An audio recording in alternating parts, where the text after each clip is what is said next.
Everyone, welcome back to our YouTube channels. तो UP देख के आप अदर स्टेट के हो तो कहीं यहाँ से आउट ना कर लेना, क्योंकि भाई यूपी जो है आपके पास फेमस है आपके प्राइवेट कॉलेज के लिए। तो मैक्सिमम स्टूडेंट्स अदर स्टेट से आते हैं यूपी में आपके पास प्राइवेट कॉलेज से एमबीबीएस करने के लिए, और रीजन है कि यहाँ के आपके पास जो एमबीबीएस कॉलेज की फी होती है वो बिल्कुल अदर स्टेट के अलावा लो होती है। तो इसीलिए आपके पास काउंसलिंग तो चाहे गवर्नमेंट हो चाहे प्राइवेट हो करवाना ही, और काउंसलिंग को रोल के हिसाब से करवाना है। इसलिए अब आपके पास नीट 2024 का जो भी था स्कैम, ये सारी चीजें फाइनल हो चुके हैं और आपके जल्द ही स्टार्ट होने वाली है नीट काउंसलिंग, और वो नेक्स्ट मतलब वीक से स्टार्ट हो जाएंगे, क्योंकि सभी लोग तैयार हैं।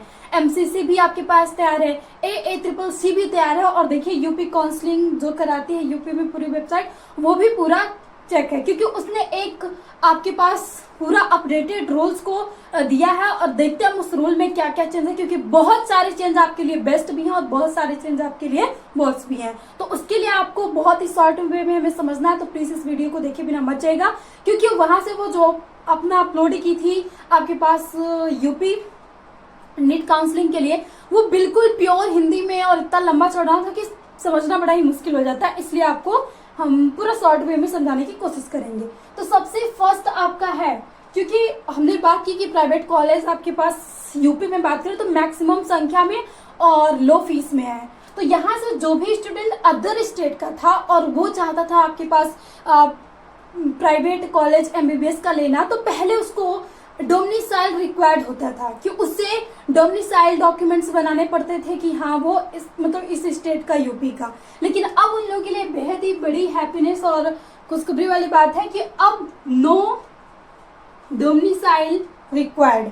अब जो भी आपके पास प्राइवेट के लिए बात की जा रही है और वो अदर स्टेट के स्टूडेंट्स हैं, वो अब उन्हें डोमिसाइल रिक्वायर्ड नहीं बनाना होगा, रिक्वायर्ड नहीं होगा कि उन्होंने 10th जो 12th हो वो अदर से की हो या कहीं से भी की हो, आपका ये रिक्वायर्ड नहीं होगा। तो ये बहुत ही बेस्ट एक अपडेट है।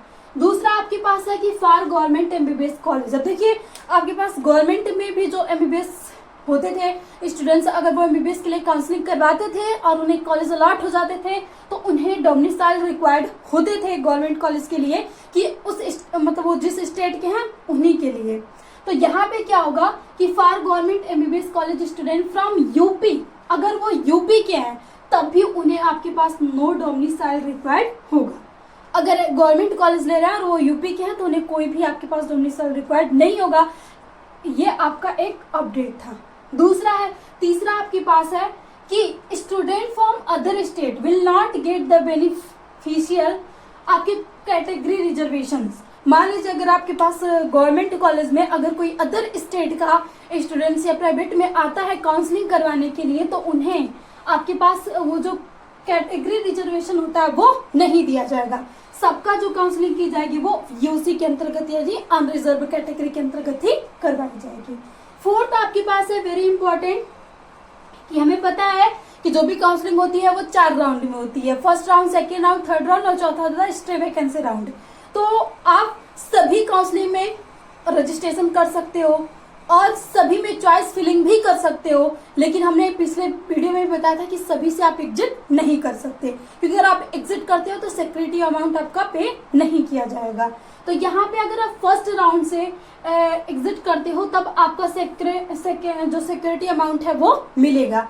इसके पीछे आपका सारे डॉक्यूमेंट्स सही होने चाहिए, डॉक्यूमेंट्स करेक्ट, तब जाके आपका पास जो भी सिक्योरिटी अमाउंट दिया जाता है वो रिफंडेबल होगा या नहीं होगा। और इसके लिए भी अगर आप बात करें आप करवाते हो तो भाई 3 से 4 मंथ लग जाते हैं, यानी आपके पास अगर ये जाके फेब और मार्च में ही आपका ये रिफंड होती है पूरी।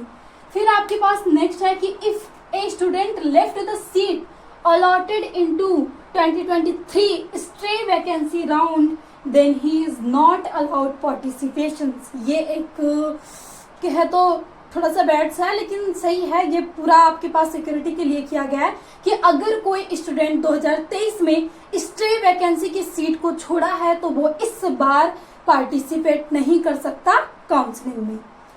और इसलिए ये इस बार भी जरूरी है कि आप देख के अच्छे से ही आप स्टे वैकेंसी में अपना काउंसलिंग करवाइएगा। ये आपके पास अपडेट से ये मत डर जाएगी कि आप काउंसलिंग करवा ही ना, आप सही से सभी इंफॉर्मेशन के साथ, और हम आपको इंफॉर्मेशन देते रहेंगे। आपका कैटेगरी वाइज रैंक क्या, उसके हिसाब से आप स्टेट वैकेंसी में भाग ले सकते हैं। अब हम देखेंगे अगर बिल्कुल भी चांस नहीं है तो आपको नहीं लेना है, नहीं तो फिर अब आगे आप 2024 में ले लोगे तो 2025 में अगर आप पार्टिसिपेट नहीं कर पाओगे। अब आपके पास आती है कि अब फी कितनी देनी होगी आपके रजिस्ट्रेशन के लिए। तो first round, second round, third round, इसके लिए आपके पास जो फी होगी वो आपके पास 2000 होगी, और ये आपके पास नॉट रिफंडेबल है। ये आपके पास नॉट रिफंडेबल है, यानी ये अमाउंट आपको रिफंड नहीं किया जाएगा। अब बात करें यहीं से registration for stay vacancy round, तो यहाँ पे आपके पास जो अमाउंट है इसकी फी है वो 1000 है। तो ये पूरा अपडेटेड रूल्स था आपके पास यूपी काउंसलिंग की।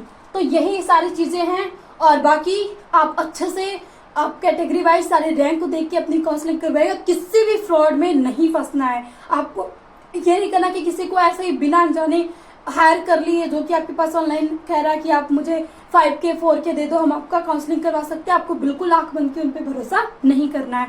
इसलिए सब नॉलेज आपको जानना जरूरी है, तो इसलिए हम आपको नॉलेज देते रहेंगे जितना हो सके।